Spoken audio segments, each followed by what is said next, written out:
The Neighbors Next Door Are Weird, Part 6. As our chilling tale reaches its climax, prepare yourself for revelations that blur the line between reality and nightmare. A sinister assignment. I adjusted my tie, the fabric damp with sweat and nerves.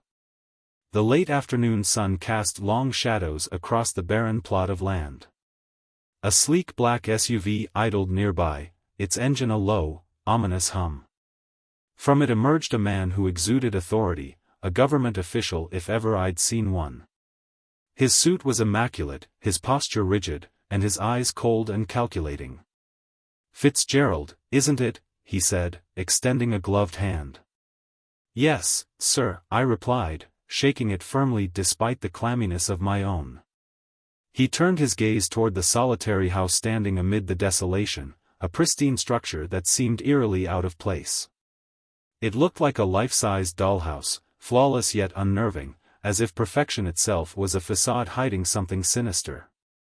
The windows were dark, like vacant eyes staring back at me. "This area will soon host a thriving suburban community," the official began, his voice even but laced with an undercurrent that made my stomach churn. "Picture-perfect homes, white picket fences, families living the dream. And your role, Fitz, is crucial here." I frowned, glancing skeptically at the house. "My role? Here? Why me?" "Because that house is a cage," he replied bluntly. "And every cage needs a guard." His words settled like a stone in my gut. "A cage for what?" He paused, as if weighing how much to reveal. "Let me give you some context. Years ago, in collaboration with CERN, we attempted to breach the barriers between dimensions. To open a portal to worlds beyond our own." A chill ran down my spine. "And you succeeded?" "Not in the way we'd hoped," he admitted grimly. "What we opened wasn't a gateway to new worlds but a door to something ancient and malevolent. You might call it hell." The word hung heavy in the air. My instinct was to laugh it off, but the gravity in his eyes stifled any such reaction. "Creatures emerged," he continued. "At first, they were grotesque, inhuman. We barely contained the initial breach. But two of them, they adapted." "Adapted?" I echoed, dread creeping into my voice. "They learned. Understood us. Shed their monstrous forms and took on appearances that could pass for human, almost. But they lack what makes us truly human. Their movements are too precise, their expressions hollow. Interacting with them for too long unsettles people. We managed to contain them, and they agreed to a deal." "A deal?" "They crave normalcy, a chance to live as we do. So we built them this house, a gilded cage where they can pretend to be part of our world under constant surveillance." I stared at the house, its facade now seeming more like a mask hiding something monstrous. "And my job is to watch them?" "Precisely. You'll assume a new identity, Greg Thompson. You'll be their neighbor, blending into the community we'll build around them. Your duty is to monitor for any deviations." I swallowed hard. "What happens if they break the deal?" His gaze hardened. "Then containment becomes eradication.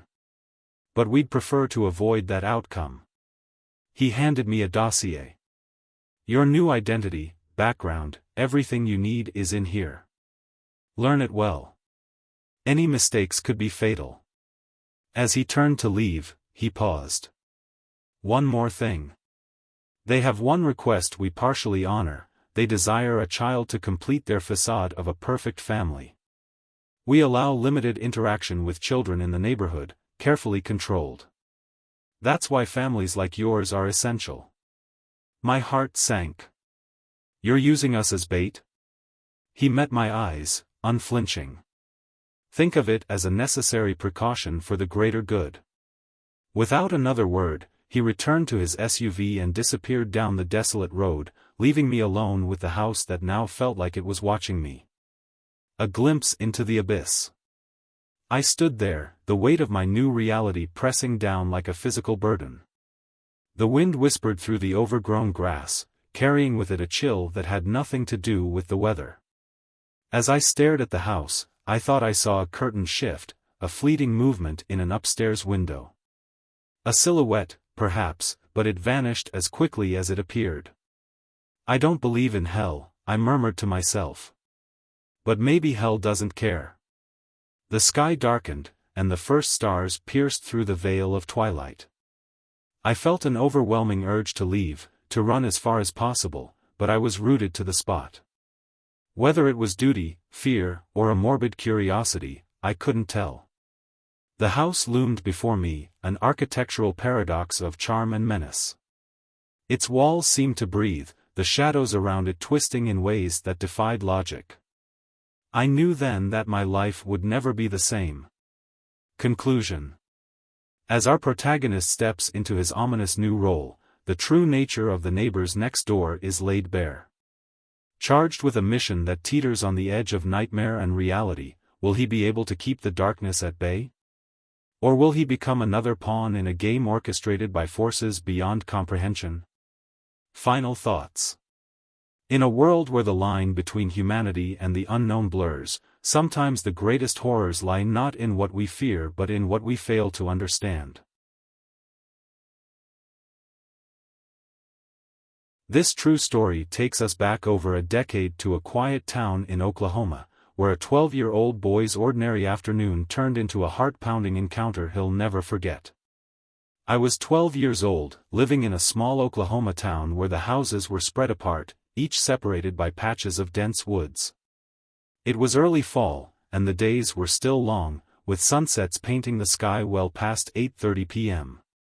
My neighborhood was peaceful, the kind of place where nothing ever happened. On school days, my grandma would pick me up and drop me off at home around 3 p.m. This was the first year my parents allowed me to stay home alone after school, a milestone I was proud of. Usually, my parents returned from work by 4:30 p.m., so I had about an hour and a half to myself. But on this particular day, things were different. My dad informed me he'd be working late, not arriving until around 7 p.m. My mom, a dedicated teacher, had parent-teacher conferences and wouldn't be home until 8 p.m. I didn't mind, I had the whole afternoon to myself, and it was still broad daylight.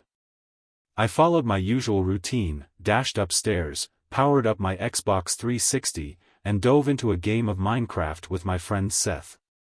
We were building virtual worlds, laughing and chatting, the hours slipped by unnoticed. Around 5 p.m., the tranquility was shattered by the sound of a car door slamming shut in my driveway. Puzzled, I glanced out the window overlooking the driveway. No one was supposed to be home yet. Maybe Dad had surprised me and come home early? But instead of my dad's familiar car, a red truck was parked haphazardly in the middle of our driveway, as if the driver didn't care where he stopped. My heart skipped a beat. No one I knew drove a red truck. A man stepped out.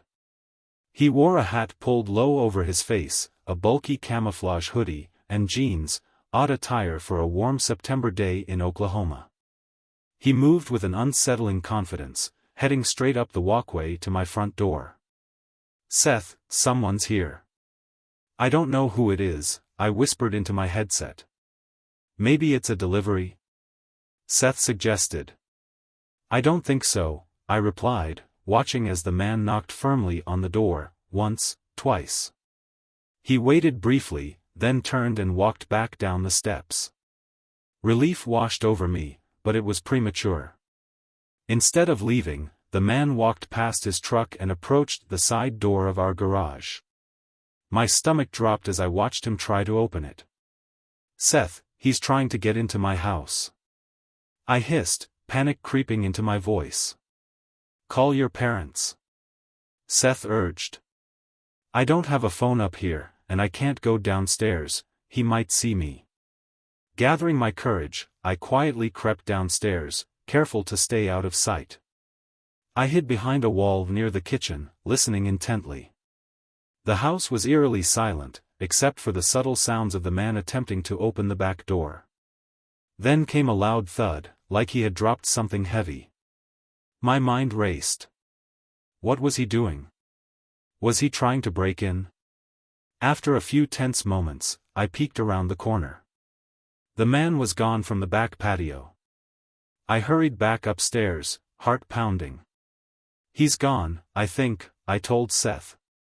Just then, I heard another car door slam.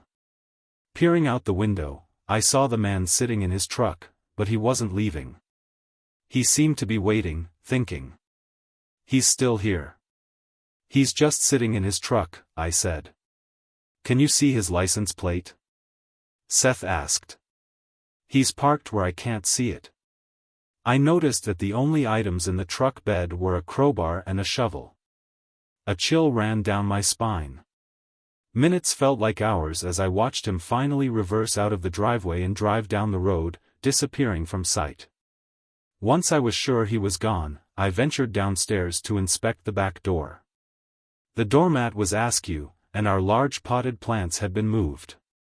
It dawned on me, he was searching for a hidden key. My breath caught. We did have a spare key hidden under a smaller plant pot on a ledge near the door, but fortunately, he hadn't found it. I checked the front porch and found the pots there had been disturbed as well. The realization of how close I had come to danger was overwhelming. As soon as I could, I called my dad using the landline in the kitchen. Between shaky breaths, I relayed everything that had happened. He assured me he'd be home as quickly as possible. When my dad arrived, he contacted the police. An officer came to our house, and I gave a full description of the man and his truck. They promised to patrol the area and keep an eye out. The man never returned, but the incident left a lasting impact on me. From that day forward, we were meticulous about home security, doors locked, spare keys secured, and a newfound vigilance about our surroundings. Conclusion. This harrowing experience taught me that danger can appear when you least expect it, even in the safety of your own home during daylight hours. It's a stark reminder of the importance of being prepared and staying aware of your environment, especially when you're alone.